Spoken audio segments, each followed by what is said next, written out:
Hello, and welcome to the Table and Well podcast. I'm Tennyson. And I'm Janelle. Thank you for joining us as we discuss topics and give practical tools that help you live, grow, and be in healthy, joy-filled relationship with God, yourself, and others. For more information and resources, or if you're looking for coaching, connection, and community, visit tableandwell.org. We hope you enjoy this podcast.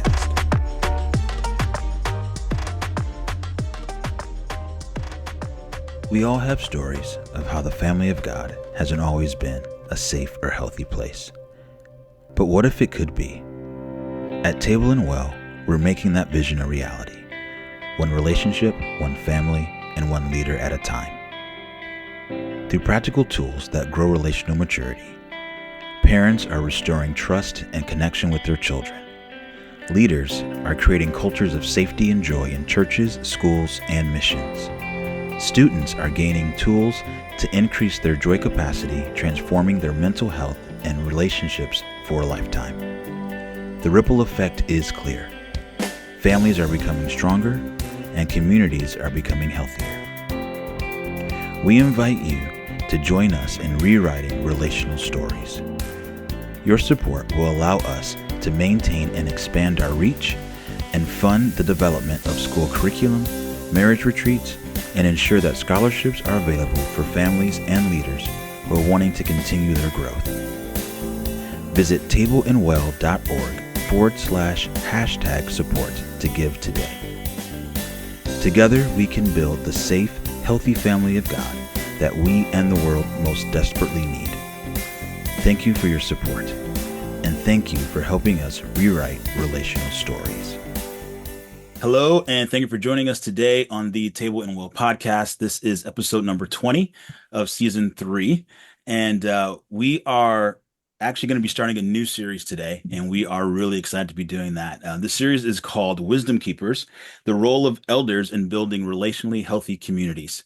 And we're going to be interviewing just different elders in the stream of relational maturity. And we actually are excited because we get to interview Dr. Jim Wilder today.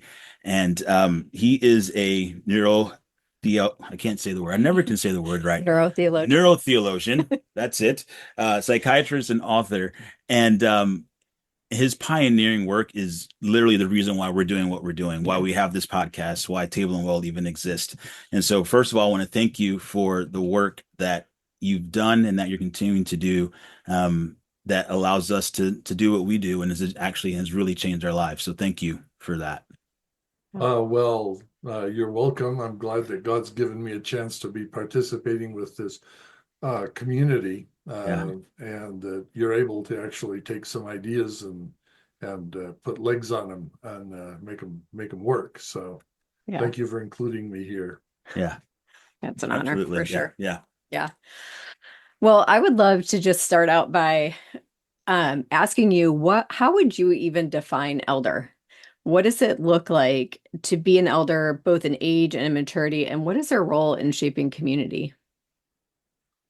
Well, I think that communities that are multi-generational and have lived together for a long time know what elders mean, because they're the people who have been around long enough to be looking out over the people and say, here's the people of this valley, here's the people of this city. I know them, I know their parents, I know their grandparents, and I kind of feel like I'm personally responsible in some way to make sure that they're doing okay. I think one of the odd things that happens for us in cultures that don't have elders is we'll read a passage like Paul writing to Timothy and said, an elder should be this and this and this. And we just hear those requirements, but not the first word. So we said an electrician should be a father of whatever and all those other things. We'd realize the most important thing is they should be an electrician. Now, if you want to be a good Christian electrician, here's what we do. Wow. The requirements, he never explained to elder because everybody knew what an elder was.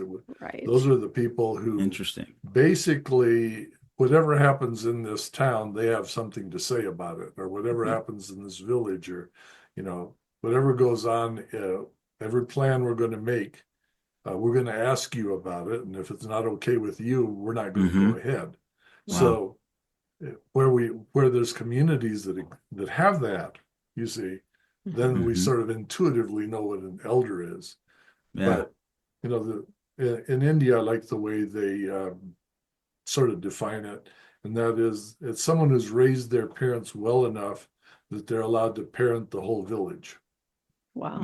Yeah. And Yeah. that's the kind of person I would entrust my welfare to. Right. Yeah. And they're wise, Yeah. So, and your podcast, of course, in focusing on the wisdom part of it, isn't it?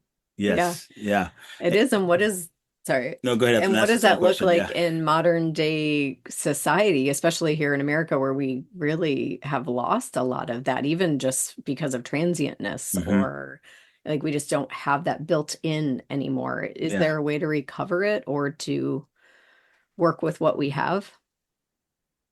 Well, the first thing that we would need to do is start recognizing people who have some of the elder characteristics Mm-hmm. and putting them to use. When I talk to the older people, and I've been doing that now for close to 20 years, they inevitably say, well, I don't have anything that the younger people want, Yeah. and so, new data, new whatever else, we got nothing new. And so the older people have no vision for being elders, and the younger people feel like they need something, but they don't know what it is. And so we have this sort of, you don't know what you have to offer if you don't have a connection with the people, and that's what we've lost. Yeah. So, recently, what for me is just almost 10 years now, I moved from California to Colorado. Okay. After being in California for 40 years, I knew people knew me, I had connections. I got out here, nobody knows who I am. I Right. walk into a place and there's no history that comes with me, there's no connection, and I look at the people and go like, I have no idea who that is. Right. So much of what it meant to be an elder disappeared because I moved. And we've got all this mobility, especially with older people. We move them out of the family, out of the community, Right. into a retirement home or mobile home or whatever else it is. Right. And so the two sides of it is, one is if we could inspire people to actually want to be elders, Mm-hmm. you could learn what it would take to be a good one. Mm-hmm. And if we had communities that were looking for elders and say, yeah, we'll use whatever you've got, and we'll help you develop more, but we'll take what you've got. That combination, I think, would have some traction. Mm-hmm. Yeah. Yeah, because I think it would bring some permanence too. There would be that rootedness that would take place. I think part of the transientness comes because why would I stay here if no one knows me and there's not a place for me here? Yeah. But if there was, I would, yeah. Without the attachment, it's, like who needs more work, right? Right. Elders are not there to do work. They haven't got that much energy. They won't get that much done. But if they've got connections with people, they can remind people, say, I know you, I know your family, I know, your family has a tendency in this direction, but God doesn't want you going that way, or your family has a tendency in that direction, and the kingdom of God really needs that. So let's grow that plant. Yeah, that's cool. So I'm curious in that. So with the transientness and just like you said earlier, that people actually need to recognize elders, so they can actually be elders in their community. So in just keeping and just in line, I'm thinking just with our theme, the wisdom keepers, how in a society where we are very transient, I know you asked this question a little, but I want to ask a little bit different. What would be a way for them to be able to start imparting some of the wisdom that they have into some of these communities, maybe where they're a little more transient or they've moved into a place where, people don't know them, but how is a way that they can begin to operate in that space? Yeah, and this is an interesting question about wisdom, because typically we can think of wisdom as knowing a bunch of facts or stuff, So imparting wisdom, is we'll turn that often into what kind of advice should older people be giving? And in fact, very few people want advice. Right. But wisdom is actually about knowing who we really are. Right. So as we begin to develop what I've called the eyes of heaven, to Mm-hmm. see in other people who they really are. Yeah, I had another call earlier today with somebody else's, not a podcast, but I said, began to ask the young man a few questions about what are your characteristic effects, and you'd never been asked that before. He said he didn't know, so I began to ask him what kinds of things bother you, and he said, "Oh well, when I'm not authentic, it's one of the things about you, you seem to value authenticity." And he answered pretty quickly. I said, "Oh, you're also pretty fast. I notice you think fast, and you're listening to people." I began to name for him who he was and what God was growing in him, and pretty soon we had a sense for what his family tradition was for the last 4 generations. And I didn't know him at all coming into the call, but that I am here to help you discover why God's glad you're here and who he's made you to be. That's very formative, and it's also portable. So you come in any condition and go like, okay, let's see what God sees in you, and show an interest in that. He was totally fascinated with the conversation. I enjoyed it greatly. Wow. It seems like if we were learning to do that, to see each other through heaven's eyes and put that into words, you could start that pretty quickly in almost any situation and get something growing. Right. I love that. Oh, that's a good. Yeah. So how does maturity play into this? Is it just about being an elder as in being a senior, or is it about something else? Yeah. Yeah, well, maturity starts with knowing what you need. That's the infant task, right? And then second, you learn to take care of yourself. So part of being an elder, of course, is knowing what people need and being able to take care of yourself while you're dealing with other people, because elders have to be able to look out after other people without having to draw attention to their own needs all the time. And you'll notice that when you meet a good elder, maybe they're having trouble walking and they need a cane and all of that, but they're not getting everybody around to help them. They're taking care of themselves as well as they can, and looking out after other people. And so an adult maturity lets you take care of yourself and other people at the same time while things get more and more complex. But then what happens as you become a parent is you start doing that under pressure. Kids cause pressure. Yes. They keep you up at night for nothing else, and they're always causing a problem you didn't anticipate. And so now when you get to be an elder, you've practiced these things enough that while everybody else is losing their cool about things, you can say, oh, well, this is tough, but I can take care of myself. I know what you need. We'll take care of both of us at the same time. And I'll help us to remember why we're here. What should we be doing? Some of you, I don't know if you've ever seen, I saw it in an auto parts store one time, but it was when this little poster said, it's hard to remember when you're up to your butt, and they didn't say butt, but up to your butt in alligators, that your reason for being there was to drain the swamp. And it's that kind of things are not going well, but why am I here? Is what elders are supposed to be able to remember while all this other stuff is going on. Right. Wow. Right. And help others remember as well, too. Yeah. Yeah. That's what we're reminding people. We're not giving them advice on how to run their lives. Right. Elders are no better than anybody else at knowing what to do with new things. And life is always full of new things. We can't guess any better than that. But elders are good at remembering what we've forgotten that was important. That's good. Talk about that a little bit. That's really good, because I think even when we just look at society, it keeps changing and there's a bunch of new things. And so people we've talked about this on our podcast earlier too, just about how elders are dismissed because they don't know the new thing or they don't know what's happening.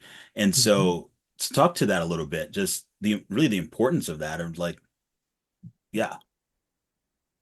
Yeah, so I was at a conference recently in Turkey with a bunch of Christian leaders, and they were very innovative. They were like figuring out how to make clothes that took carbon dioxide out of the air. So every time you Wow. wore your clothes, it would take carbon dioxide out. When you washed it, it went into the laundry and stuff like that. They very innovative thinking. I would never thought of, Yeah. what these young engineers were up to. They figured out a way to use AI to translate a Bible entirely within 3 months from an unknown language, which normally Wow. would take like 7 years to just do the New Testament. And it's like, wow, what you guys are doing, I have no idea what the potential is there. Yeah.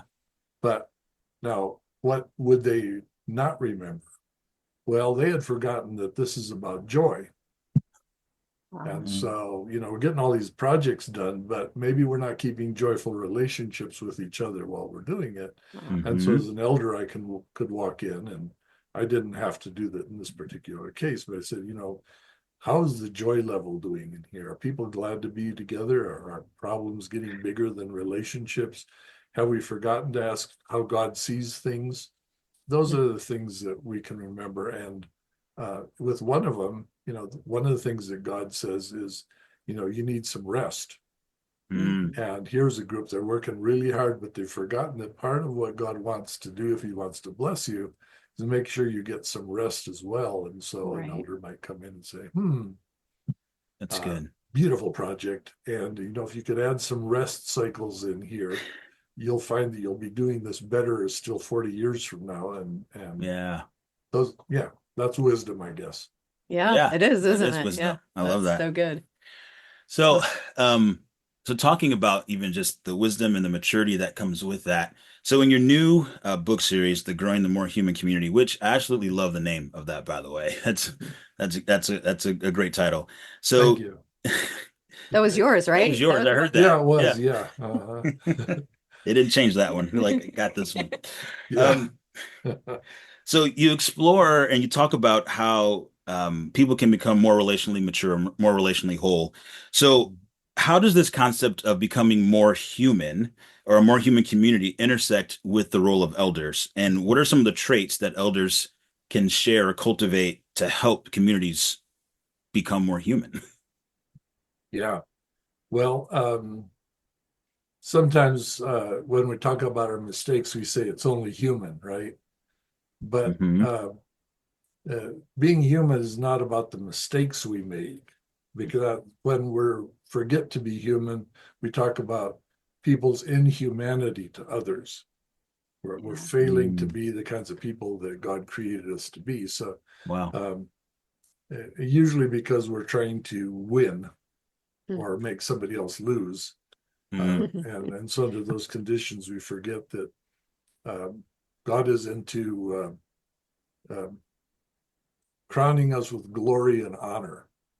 That's Mm. what it says in the Yeah. New and Old Testament. And people are generally into stealing glory and honor instead of crowning with glory and honor. And so the function that elders produce, yeah, if they're doing it right now, elders could be as toxic as anybody else in the Yeah. world. So if you're fear-based, Hmm. you are, a fear-based elder is one of the worst things to have around. Yeah. It's going to poison the entire environment. But a joy-based elder who is wanting to see that everybody is crowned with glory and honor. Hmm. And if anyone tries to take it away, like, no, we don't steal glory and honor around here. What's really Wow. glorious about them should be left for them. God has given you your own glory and honor. Let's help you find that instead. Good That's stuff. the That's really simple good. function that wisdom provides in helping us be more human, because as human, we are crowned with glory and honor. Hmm. And so to say it another way, the brain recognizes someone else's status in about 40 milliseconds. Mhm. Mm. And it takes 120 milliseconds to recognize their gender. So Wow. 3 times faster than I can recognize whether you're a man or a woman. My brain has figured out whether you have higher status or lower status than I do. Wow. And that means that God meant status to be very, very important. Mm-hmm. Yeah. But what humans do with it is very toxic. Mhm. So if your status is higher than I am, mine is, I will either try to raise mine or lower yours. Mm-hmm. Toxic, right? Right. Yep. Turns into enemy mode fights. That's the most common reason for people to fight. It has to do with, I feel like you're lowering my status. Yeah. And the most reason for people's greed and then cruelty is because they're trying to raise their status above others. But if God gave us that sensitivity, it was because he wanted us to protect other people's status. Mm. So if we see somebody's status being dinged for whatever reason, Mm-hmm. like, oh, you just cut in line in front of that person. It's Mhm. like God says, okay, here's where you go in and you raise the status of those who've been having their status lowered. Because actually, if you're crowned with glory and honor, your status can't actually be reduced in God's Right. sight. Yeah. Right. Right. Right. Yeah. Can't be lowered. So now we have to have God's kingdom being done on earth as it is in heaven. And we're going to make sure that nobody else's status gets lowered. And true elders are about making sure that everybody in their purview, in their community, is given that status as God's child, crowned with glory and honor. And when they forget that that's who they are, we can remind them gently, that's really not like a glorious and honorable person would do. Mm-hmm. Let me remind you who you are, and I want to encourage you to, go back to that path. Wow. And it's delightful. It'll also get you killed. Mm. Right. Yeah. Right. Yeah. Yeah. Because if someone deems that those people unworthy of it, Mhm. or it's in threat to theirs, yeah. Game Jesus on. was killed for saying he's the king of the Jews. He was claiming status. The people who wanted king status were not going to put We're up not- with that. Right. Which is so interesting because it was over a population nobody wanted, too. Yeah. Which is Yeah. like, They were Even there, they weren't going to give an inch. right. right.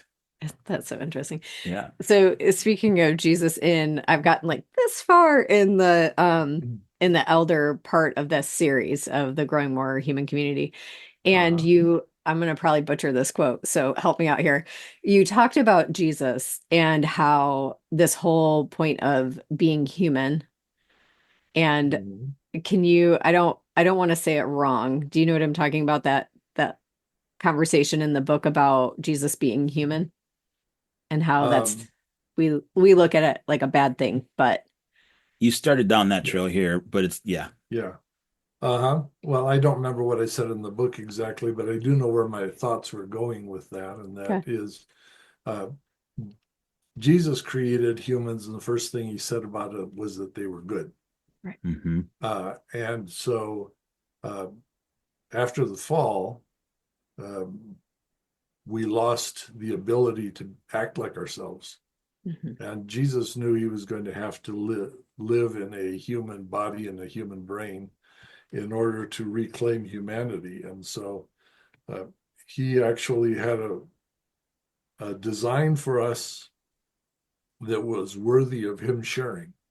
Mm. And so restoring what he had in mind is what I think salvation or redemption is about, to be actually bring people around to become the people that he originally had in mind. Yeah. And that's what it means to be redeemed. And that should start now. It's our post-resurrection life being lived out now. Yeah. In anticipation of better conditions later. Yeah. But no reason to wait. Right. Right. So yeah. Jesus is at this point the only fully alive human. Yeah, that's what you spoke to in the book about Jesus being human made him more alive, not more dead. Yeah. Yeah. And that got me. Mm-hmm. Yeah, that we think because of the way that we talk about it in society is, with like, oh, that was that's just me being human. Yeah. Oh yeah, only human. That was a Right. mistake. And how you talked about Jesus as humanity, and that's what made him alive. Yeah. It's like, and I think And I think you said something to the effect of us like only being human. Actually, we should almost, if that's the standard, then we should almost become more like Jesus. If we say that was just me being human, then we should actually become more like that. Should lead us to become more like Jesus in that statement. Yeah, that's you reworded it for me very well. That's exactly what I was aiming for right there. And that is, if we want to know what it means to be really human, we look at Jesus, who did it really well. Yeah. And